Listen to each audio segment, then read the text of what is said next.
เลือกอะไรห่มมาสำลังพลังมาสำลังในพลังปลาจุดเดียวปลาจุดดิจุดรอบผมได้จุดโอ้ตัดเลยรอดูสิเดี๋ยวจะเข้าเดี๋ยวจะเข้าเลย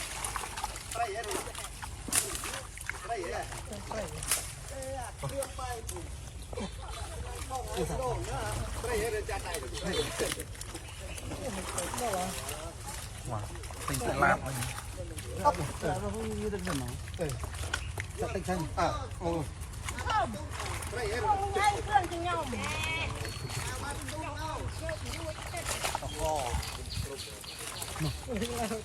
ดูแลครับน้องมุ้งช่วยลูกบอลเลยต้องสั่นมองแล้วอากาศนี่ฮะมองแล้วเอาพัดฉันมาเป็นจำได้เป็นเฉาต้องสั่นมาไปเรื่องมาเรื่องเป็นรีบดอกเนี่ยโอ้ยเดี๋ยวต้องเดี๋ยวถูกดับพัดเลยพัดเลยนี่